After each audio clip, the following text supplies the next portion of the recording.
Happy birthday to you.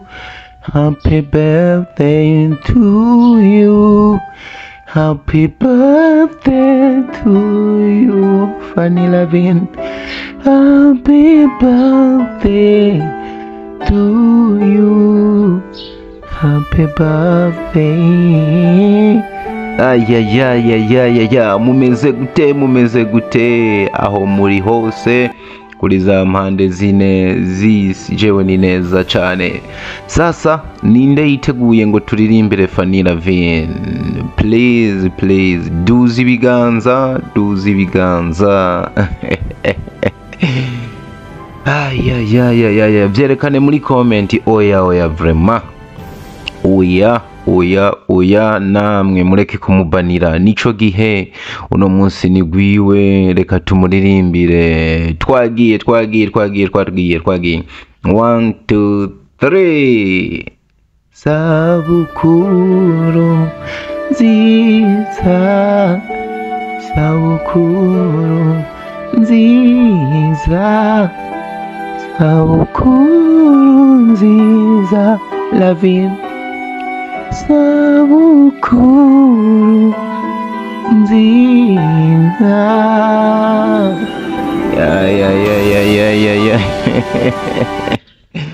ninde twajanye atariki ibiganza, duze ibiganza kabisa. Kwifadikanya nanje kuririmbira uno murundi kazi ntaco byoba bitwaye na gatoya. Korora udutima muri comment, muhayihe wewe mashugwe, werekana yuko uri kumwe natwe kabisa. Umuhereza amashugwe no murundi kazi ntaco atabakoreye. For real, that's for real. No mugore ntaco atabakoreye. Twemeranye yuko yabahaye umunezero w'igihe kinini, nuno munsi akiwutanga. Ko ntababona wela you guys, where are you? Ko ntababona muri comment, muri hehe? Turi kumwe cange ntituri kumwe? Turi kumwe cange ntituri kumwe? Andika F, andika A, andika double NY, Fanny Lavin.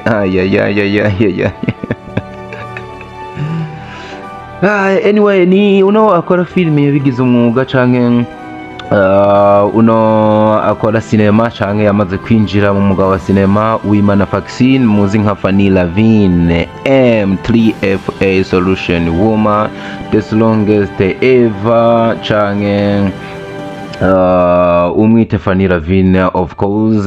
We wakunda no kwita akantu ngo unstoppable canke umwe mu bantu badahagarikwa. Unone yavukiye mu gihugu cy'u Burundi nk'ibisanzwe, noneho avukira mu gihugu hagati mu yahoze ari intara ya Muramvya, neza na neza impande y'amazi y'umwami mu Bukeye, hari mu mwaka w'1990. Ayo niyo makuru mfise, nubwo hari n'abandi bavuga bati yavutse mu 1980 na hafi mu mpera, ariko ico nzi co amakuru yo kwizera woburamenya nuko Fanny Lavin ari mu myaka 30 ntabwo arinjira muri 40. Wumva yuko akiri mutoya cyane, ariko kandi nubwo imyaka nayo nyene atari mikeya, yamara numwe mu bantu ushobora no kuraba mu maso ukamwibesha ko ukabona yuko nubundi akibereye mu myaka mikeya. Urugendo rwo gukura gwiwe ntigwigeze rumworohera na gatoya, kuko hageze igihe abaho nk'inyakamwe kandi afise umuryango. Ino ni inkuru ndende tuzoyigarukako, na cyane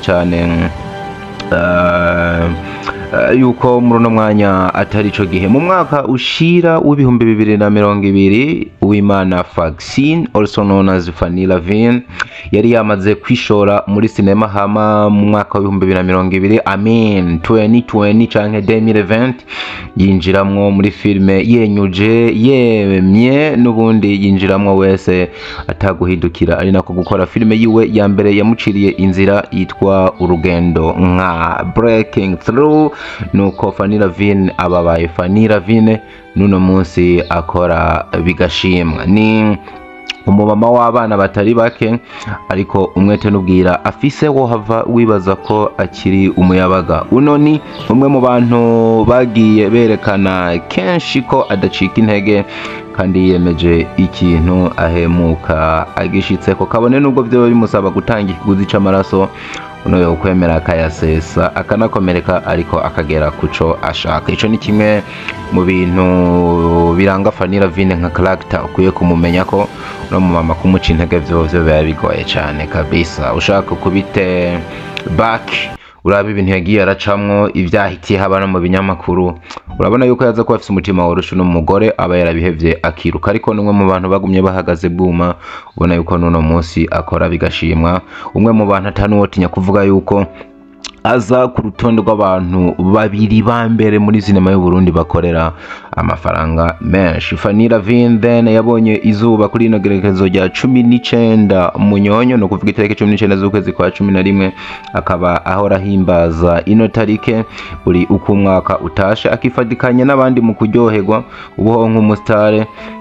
Uno munsi uhinduka udasanzwe kuko akenshi yifadikanya n'abafana, ubona ko benshi banamugendera n'amagifti menshi bakaryohererwa hamwe, nyuma kandi yuko aba yabanje kwifadikanya n'umukunzi wiwe Narefo Noraske, bagacinya akadiho eka noneho bakifadikanya na bino bibondo bakaryoherwa bidasanzwe. Ico womenya kidasanzwe nuko muri kuno kwezi kwa 11 gusiguye ikintu kinini cyane kuri uno muryango wa Fanny Lavin, kukabe nkako ni ikintu kimaze kugaragara canke kubonekana yuko kuno kwezi kwa 11 yo kugeze uwo menga n'umuryango wose ubukurahimbaza birthday. Mwibaza yuko ari kubera iki uno kwezi kwa 11 gusiguye ikintu kinini mukuru no muryango wa Fanny Lavin, uhereye kuri papa wiwe ukaja kuri mama wiwe, abo bavukana abana abuzukuru bose ibice 99 kwijana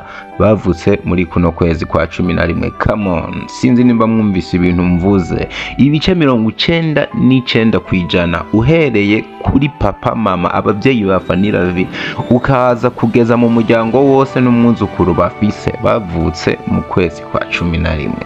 Ibi abantu bemera karma canke abanyabwenge b'ivyanditswe n'abagendera ku bimenyetso by'inyenyeri bo baca bomba yuko ari ikintu kidasanzwe, haba hari impamvu n'ikindi kintu cinyegeje inyuma. Muri kuno kwezi ntibipfa kuza gusa, haba hari impamvu. Ni birebire n'icigwa kinini naco nyene tuzokigarukako, ariko ico mwomenya nuko no muryango ukwezi kwa 11 kuri bo gusigura ikintu kinini. Ehe noneho nikimenyamenya nimba utari kuravyumva nuko uno munsi Fanny Lavin ariko arahimbaza no sabukuru y'amavuka, nyuma y'amasaha 28 atarahera neza bariko barahimbaza BD canke birthday yahimbaza Joshua Nis, uno muhungu wiwe w'ikirondafura. No kuvuga haheza amasaha 28 bariko barahimbaza birthday ya Joshua no muhungu wa Fanny Lavin.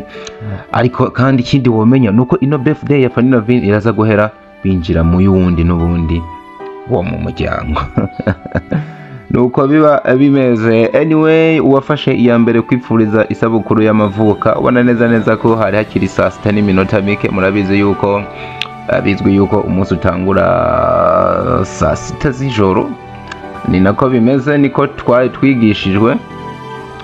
Mu masaha rero make nako mu minota mikeya umunsi utanguye, ni kuvuga umunsi w'ino tariki 19, ubona yuko umuntu wa mbere yafashe iya mbere kwifuriza isabukuru y'amavuka uno Fanny Lavin n'uno mukobwa wiwe w'imvura Aina Alasia.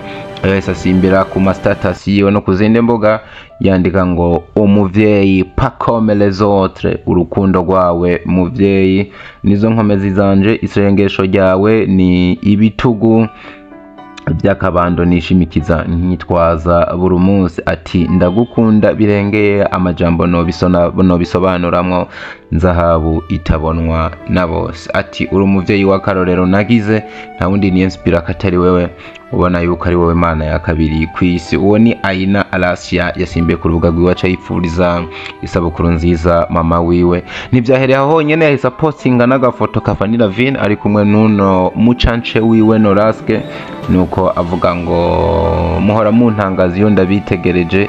Ati murakoze muhagaze nk'abavyeyi, ariko kandi you are the best friend we've ever had in our life. Ati muri nk'inshuti twagize mu buzima, tubigira ku byinshi kandi mutuba hagufi, noneho mugakomeza kubana natwe nk'abakiri bato, tukaryoherwana mu buryohe bw'umuryango udasanzwe. Uwo ni Fanny Lavin ariko arahimbaza isabukuru y'amavuko. Umwe mu bantu bariko barakora bitanga ishikanwa kugira abahereze abantu ibikorwa by'akarorero bya films, ubona yuko adahagarika none mwaka yabandanije kubahereza nyinshi, anabasezerana n'izindi nyinshi azobandanya akabaha. We be back for the next, no mu bindi biganiro bidasanzwe tubandanye tubane 5 to 5. Ni wa muhungu wanyu Ndikuriyo Leonce Desante sanbwa Dr. Vlog aka Diko, also known as the ambassador. We love you so much. Ciao ciao.